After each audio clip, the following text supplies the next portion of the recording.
Next ਕਹਿੰਦਾ ਹੈ communalism can take various forms in politics. ਬਹੁਤ ਹੀ ਇੰਪੋਰਟੈਂਟ ਕੁਐਸਚਨ ਹੈ ਇਹ, ਪ੍ਰੀਵੀਅਸ ਕੁਐਸਚਨ ਪੇਪਰ 'ਚ ਵੀ ਆਇਆ ਸੀਗਾ ਕਿ ਕਮਿਊਨਲਿਜ਼ਮ ਦੀਆਂ ਅਲੱਗ-ਅਲੱਗ ਫਾਰਮਸ ਕਿਹੜੀਆਂ ਨੇ ਰਾਜਨੀਤੀ ਵਿੱਚ, ਮਤਲਬ ਰਾਜਨੀਤੀ ਵਿੱਚ ਸਾਨੂੰ ਸੰਪਰਦਾਇਕਤਾ, ਧਰਮ ਦੀ ਨਫ਼ਰਤ ਕਿਵੇਂ ਦੇਖਣ ਨੂੰ ਮਿਲਦੀ ਹੈ। ਪਹਿਲੀ ਐਗਜ਼ਾਮਪਲ ਹੈ ਕਮਿਊਨਲਿਜ਼ਮ ਦੀ ਪੋਲੀਟਿਕਸ ਦੇ ਵਿੱਚ ਕਿ ਜੋ ਅਸੀਂ ਰੋਜ਼ਮर्रा ਦੀ ਜ਼ਿੰਦਗੀ 'ਚ ਦੇਖਦੇ ਹਾਂ, ਕਮਿਊਨਲਿਜ਼ਮ ਇਨ ਐਵਰੀਡੇ ਬਿਲੀਵਸ, ਹਰ ਰੋਜ਼ ਅਸੀਂ ਜੋ ਦੇਖਦੇ ਹਾਂ ਆਸ-ਪਾਸ, ਉਹ ਐਗਜ਼ਾਮਪਲ ਹੈ। ਜਿਵੇਂ ਕਹਿੰਦਾ ਕਿ ਥੀਸ ਰੂਟੀਨਲੀ ਇਨਵੋਲਵ ਰਿਲੀਜੀਅਸ ਪ੍ਰੈਜੁਡਿਸਿਸ, ਧਰਮ ਦੇ ਨਾਂ 'ਤੇ ਪੱਖਪਾਤ ਕਰਨਾ। ਪ੍ਰੈਜੁਡਿਸ ਮੀਨਸ ਪੱਖਪਾਤ ਕਰਨਾ, ਇੱਕ ਧਰਮ ਨੂੰ ਵਧੀਆ ਸਮਝਣਾ, ਆਪਣੇ ਦੂਜੇ ਧਰਮਾਂ ਨੂੰ ਥੋੜ੍ਹਾ ਘਟੀਆ ਸਮਝ ਲੈਣਾ ਲੋਕਾਂ ਵੱਲੋਂ। ਸਟੀਰੀਓਟਾਈਪਸ ਆਫ ਰਿਲੀਜੀਅਸ ਕਮਿਊਨਿਟੀਜ਼, ਕਈਆਂ ਧਰਮਾਂ ਬਾਰੇ ਸਟੀਰੀਓਟਾਈਪਸ ਬਣੀਆਂ ਹੋਈਆਂ ਲੋਕਾਂ ਦੇ ਵਿੱਚ ਕਿ ਫਲਾਣਾ ਧਰਮ ਜਿਹੜਾ ਹੈ ਉਹਦੇ ਵਿੱਚ ਟੈਰੋਰਿਸਟ ਬੜੇ ਹੁੰਦੇ ਨੇ, ਕੋਈ ਗਲਤ ਚੀਜ਼ਾਂ ਹੈਗੀਆਂ। ਸੋ ਇਹ ਵੀ ਇੱਕ ਜਿਹੜੀ ਕਮਿਊਨਲਿਜ਼ਮ ਦੀ ਐਗਜ਼ਾਮਪਲ ਹੈ। Belief in the superiority of one's religion over the other religions, ਇਹ ਮੰਨ ਲੈਣਾ ਕਿ ਮੇਰਾ ਧਰਮ ਸੁਪੀਰੀਅਰ ਹੈ, ਦੂਜੇ ਧਰਮ ਜਿਹੜੇ ਨੇ ਉਹ ਇਨਫੀਰੀਅਰ ਨੇ, ਥੋੜ੍ਹੇ ਨੀਚਲੇ ਲੈਵਲ ਦੇ ਨੇ। ਇਹ ਵੀ ਇੱਕ ਤਰ੍ਹਾਂ ਦੀ ਐਗਜ਼ਾਮਪਲ ਹੈ ਕਮਿਊਨਲਿਜ਼ਮ ਦੀ। ਇਹ ਬਿਲਕੁਲ ਗਲਤ ਸੋਚ ਹੈ, ਸਭ ਧਰਮ ਬਰਾਬਰ ਨੇ। This is so common that we often fail to notice it even when we believe in it. ਔਰ ਕਹਿੰਦਾ ਕਿ ਅਕਸਰ ਲੋਕ ਜਿਹੜੇ ਨੇ ਉਹਨਾਂ ਦੇ ਵਿੱਚ ਇਹ ਚੀਜ਼ ਪਾਈ ਜਾਂਦੀ ਹੈ। Second form of communal politics is ਕਿ ਕਹਿੰਦਾ ਕਮਿਊਨਲ ਮਾਈਂਡ ਜਿਹੜਾ ਹੈ it often leads to a quest for political dominance of one's own religious community. ਇਹ ਵੀ ਇੱਕ ਐਗਜ਼ਾਮਪਲ ਹੈ ਕਿ ਜਦੋਂ ਮੈਜੋਰਿਟੀ ਕਮਿਊਨਿਟੀ ਜਿਹੜੀ ਹੈ ਕਿਸੇ ਧਰਮ ਦੀ, ਉਹ ਮਾਈਨੋਰਿਟੀ ਨੂੰ ਦਬਾਉਣ ਦੀ ਕੋਸ਼ਿਸ਼ ਕਰਦੀ ਹੈ। For those belonging to majority this takes the form of majoritarian dominance.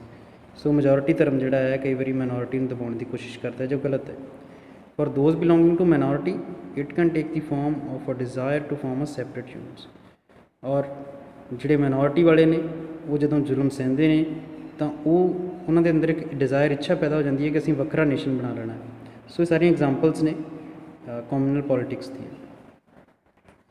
Another example ਹੈਗੀ ਹੈ political mobilisation on religious lines, ਕਿ ਧਰਮ ਦੇ ਆਧਾਰ ਉੱਪਰ ਲੋਕਾਂ ਨੂੰ ਜਿਹੜਾ ਹੈ ਕਿਵੇਂ ਮੋਟੀਵੇਟ ਕੀਤਾ ਜਾਂਦਾ ਹੈ, ਲੋਕਾਂ ਨਾਲ ਇਸਤੇਮਾਲ ਕੀਤਾ ਜਾਂਦਾ। ਅਸੀਂ ਦੇਖਦੇ ਹਾਂ ਐਗਜ਼ਾਮਪਲ, ਕਈ ਵਾਰੀ ਰਾਜਨੀਤੀ ਦੇ ਜਿਹੜੇ ਪੋਲੀਟੀਕਲ ਲੀਡਰ ਨੇ ਉਹ ਕਿਸੇ ਧਰਮ ਦੇ ਜਿਹੜੇ ਪਵਿੱਤਰ ਸਿੰਬਲ ਨੇ ਉਹਨਾਂ ਦਾ ਇਸਤੇਮਾਲ ਕਰਦੇ ਨੇ ਵੋਟਾਂ ਲੈਣ ਵਾਸਤੇ। ਉਹਨਾਂ ਦੇ ਜਿਹੜੇ ਧਾਰਮਿਕ ਲੀਡਰ ਨੇ ਕਿਸੇ ਧਰਮ ਦੇ, ਉਹਨਾਂ ਦਾ ਇਸਤੇਮਾਲ ਕੀਤਾ ਜਾਂਦਾ ਰੈਲੀਆਂ ਦੇ ਵਿੱਚ।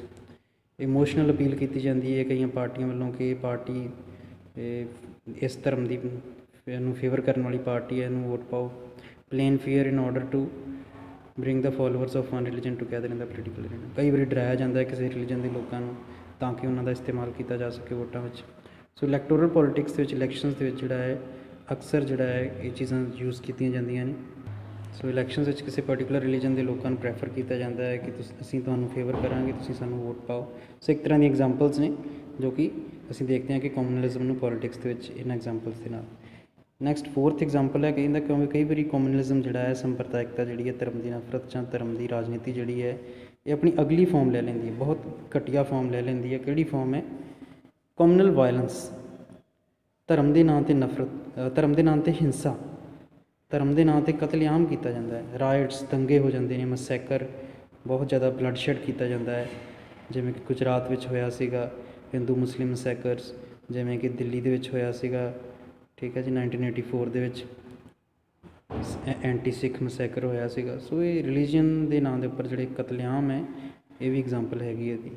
India and Pakistan suffered some of the worst communal riots at the time of partition. ਵੰਡ ਦੇ ਟਾਈਮ 'ਤੇ ਹਿੰਦੁਸਤਾਨ ਔਰ ਪਾਕਿਸਤਾਨ ਜਦੋਂ ਬਣਿਆ ਸੀਗਾ ਤਾਂ ਹਿੰਦੂ ਮੁਸਲਿਮ ਦੇ ਵਿੱਚ ਜਿਹੜਾ ਵਾਇਲੈਂਸ ਹੋਇਆ ਸੀਗਾ, ਜੋ ਰਾਈਟਸ ਹੋਏ ਸੀ, ਉਹ ਵੀ ਇਹਦੀ ਐਗਜ਼ਾਮਪਲ ਹੈ। Post independence period has also scene large scale communal violence. ਆਜ਼ਾਦੀ ਤੋਂ ਬਾਅਦ ਵੀ ਬਹੁਤ ਸਾਰੇ ਕਮਿਊਨਲ ਵਾਇਲੈਂਸ ਹੋਏ ਨੇ, ਧਰਮ ਦੇ ਨਾਂ 'ਤੇ ਹਿੰਸਾ ਹੋਈ ਹੈ। ਉਹਦੀ ਐਗਜ਼ਾਮਪਲਸ ਜਿਵੇਂ ਆਪਾਂ ਆਲਰੇਡੀ ਦੇਖੀਆਂ ਨੇ। ਨੈਕਸਟ ਹੈ ਸੈਕੂਲਰ ਸਟੇਟ, ਕਿ ਸੈਕੂਲਰ ਸਟੇਟ ਕੀ ਹੁੰਦੀ ਹੈ। ਸੋ ਸੈਕੂਲਰ ਸਟੇਟ ਉਹ ਹੁੰਦੀ ਹੈ ਜੋ ਕਿ ਧਰਮ ਨਿਰਪੱਖ ਦੇਸ਼ ਹੁੰਦਾ ਹੈ, ਜਿੱਥੇ ਕਿ ਗਵਰਨਮੈਂਟ ਦਾ ਕਿਸੇ ਰਿਲੀਜਨ ਦੇ ਨਾਲ ਕੋਈ ਰਿਲੇਸ਼ਨ ਨਹੀਂ ਹੁੰਦਾ। ਗਵਰਨਮੈਂਟ ਦਾ ਔਰ ਰਿਲੀਜਨ ਦਾ ਕੋਈ ਵੀ ਆਪਸ 'ਚ ਰਿਸ਼ਤਾ ਨਹੀਂ ਹੈ। ਸਿਟੀਜ਼ਨ ਫਰੀ ਹੁੰਦੇ ਨੇ, ਕਿਸੇ ਵੀ ਰਿਲੀਜਨ ਨੂੰ ਮੰਨ ਸਕਦੇ ਨੇ, ਪ੍ਰੈਕਟਿਸ ਕਰ ਸਕਦੇ ਨੇ। ਸੋ ਕਹਿੰਦਾ ਕਿ ਕਮਿਊਨਲਿਜ਼ਮ ਅਸੀਂ ਵੇਖ ਲਿਆ, ਧਰਮ ਦੀ ਨਫ਼ਰਤ ਅਸੀਂ ਦੇਖ ਲਈ ਕੀ ਹੁੰਦੀ ਹੈ।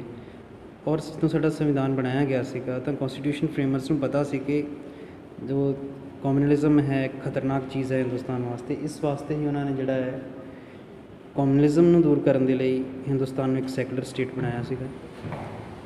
ਔਰ ਸੈਕੂਲਰਿਜ਼ਮ ਔਰ ਸੈਕੂਲਰਿਜ਼ਮ ਜਿਹੜਾ ਹੈ ਇਹਦੀਆਂ ਪ੍ਰੋਵੀਜ਼ਨਸ ਕੌਂਸਟੀਟਿਊਸ਼ਨ ਦੇ ਵਿੱਚ ਕਿਹੜੀਆਂ ਹੈਗੀਆਂ ਨੇ ਦੇਖ ਲੈਂਦੇ ਹਾਂ। ਨੰਬਰ 1 ਹੈ there is no official religion for the Indian state. Hindustan ਦੇ ਵਿੱਚ ਜਿਹੜਾ ਹੈ ਕੋਈ ਵੀ ਓਫੀਸ਼ੀਅਲ ਰਿਲੀਜਨ ਨਹੀਂ ਰੱਖਿਆ ਗਿਆ, ਮਤਲਬ ਗਵਰਨਮੈਂਟ ਦਾ ਆਪਣਾ ਕੋਈ ਵੀ ਧਰਮ ਨਹੀਂ ਹੈ ਔਰ ਨਾ ਹੀ ਕੋਈ official religion main religion country ਦਾ ਬਣਾਇਆ ਗਿਆ ਹੈ।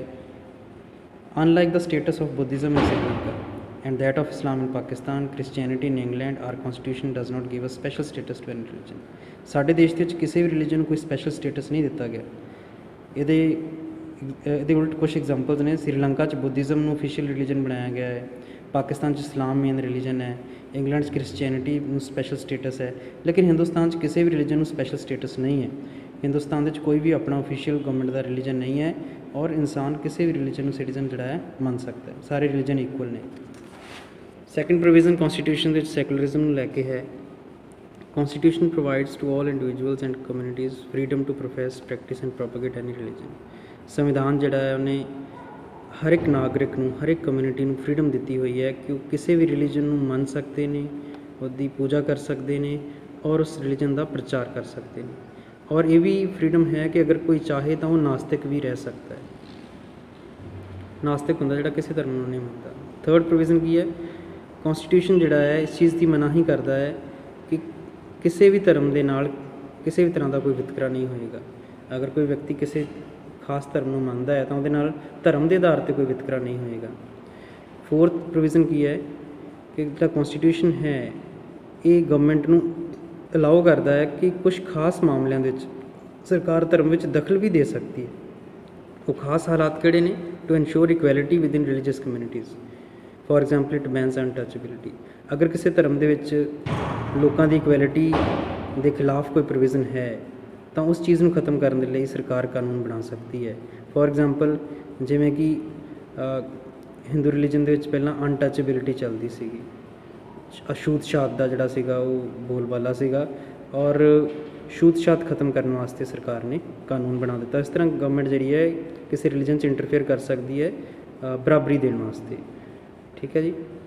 ਸੋ ਅਗਰ ਕਿਸੇ ਰਿਲੀਜਨ ਦੇ ਵਿੱਚ ਕਿਸੇ ਖਾਸ ਕੈਟੇਗਰੀ ਨੂੰ ਇਕੁਐਲਿਟੀ ਨਹੀਂ ਹੈ, ਚਾਹੇ ਉਹ ਵਿਮਨ ਨੇ ਜਾਂ ਕੋਈ ਹੋਰ ਪਰਸਨ ਹੈ, ਤਾਂ ਉਹ ਇਕੁਐਲਿਟੀ ਦੇਣ ਵਾਸਤੇ ਗਵਰਨਮੈਂਟ ਜਿਹੜੀ ਹੈ ਰਿਲੀਜਨ ਦੇ ਵਿੱਚ ਇੰਟਰਫੇਅਰ ਕਰ ਸਕਦੀ ਥਰੂ ਦਾ ਲਾਅ। ਸੋ ਹਿੰਦੁਸਤਾਨ ਦੇ ਜਿਹੜਾ ਸੈਕੂਲਰਿਜ਼ਮ ਹੈ, ਧਰਮ ਨਿਰਪੱਖਤਾ ਹੈ, ਕੁਛ ਪਾਰਟੀਆਂ ਜਾਂ ਕੁਛ ਪਰਸਨਸ ਦੀ ਵਿਚਾਰਧਾਰਾ ਨਹੀਂ ਹੈ, ਬਲਕਿ ਸਾਡੇ ਦੇਸ਼ ਦੀ ਫਾਊਂਡੇਸ਼ਨ ਹੈ, ਬੁਨਿਆਦ ਹੈ, ਕਿਉਂਕਿ ਅਸੀਂ ਬਹੁਤ ਧਰਮਾਂ ਦੇ ਲੋਕ ਹਾਂ ਔਰ ਆਪਸ 'ਚ ਮਿਲ ਕੇ ਰਹਿਣਾ ਸਾਡੀ ਲੋੜ ਹੈ।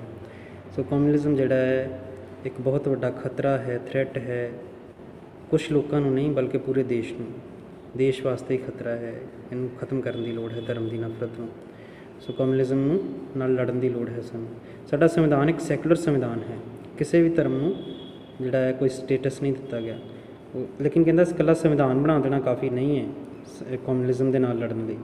ਸਾਨੂੰ ਕਮਿਊਨਿਜ਼ਮ ਖਤਮ ਕਰਨ ਦੇ ਲਈ ਕੀ ਕਰਨਾ ਹੋਏਗਾ? ਜਿਹੜੇ ਧਰਮ ਦੇ ਨਾਂ ਦੀ ਨਫ਼ਰਤ ਹੈ ਸਾਡੇ ਅੰਦਰ, ਜੋ ਧਰਮ ਦੇ ਪੱਖਪਾਤ ਨੇ ਸਾਡੇ ਅੰਦਰ, ਉਹ ਖਤਮ ਕਰਨੇ ਹੋਣਗੇ। ਔਰ ਸਾਨੂੰ ਜਿਹੜਾ ਹੈ ਆਪਣੀ ਸੋਚ ਬਦਲਣ ਦੀ ਲੋੜ ਹੈ। ਸਾਨੂੰ ਕਿਸੇ ਧਰਮ ਦੇ ਨਾਲ ਨਫ਼ਰਤ ਨਹੀਂ ਕਰਨੀ ਚਾਹੀਦੀ ਔਰ ਜੋ ਰਿਲੀਜਨ ਬੇਸਡ ਮੋਬਿਲਾਈਜੇਸ਼ਨ ਹੈ ਇਹਨੂੰ ਖਤਮ ਕਰਨ ਦੀ ਲੋੜ ਹੈ। ਧਰਮ ਦੀ ਵਰਤੋਂ ਜਿਹੜੀਆਂ ਪਾਰਟੀਆਂ ਕਰਦੀਆਂ ਨੇ ਗਲਤ ਤਰੀਕੇ ਦੇ ਨਾਲ, ਉਸ ਚੀਜ਼ ਨੂੰ ਖਤਮ ਕਰਨ ਦੀ ਲੋੜ ਹੈ। ਧਰਮ ਦੇ ਨਾਮ 'ਤੇ ਗੁੰਮਰਾਹ ਕਰਨਾ ਬੰਦ ਕਰਨਾ ਚਾਹੀਦਾ ਹੈ। ਸੋ ਸਾਨੂੰ ਜ਼ਰੂਰਤ ਹੈ ਕਿ ਅਸੀਂ ਸੈਕੂਲਰਿਜ਼ਮ ਨੂੰ ਜਿਹੜਾ ਹੈ ਪ੍ਰੈਕਟਿਸ ਕਰੀਏ ਔਰ ਸਭ ਧਰਮਾਂ ਦਾ ਸਤਿਕਾਰ ਕਰੀਏ ਤਾਂ ਕਿ ਦੇਸ਼ ਨੂੰ ਹੋਰ ਅੱਗੇ ਲੈ ਕੇ ਜਾ ਸਕੀਏ।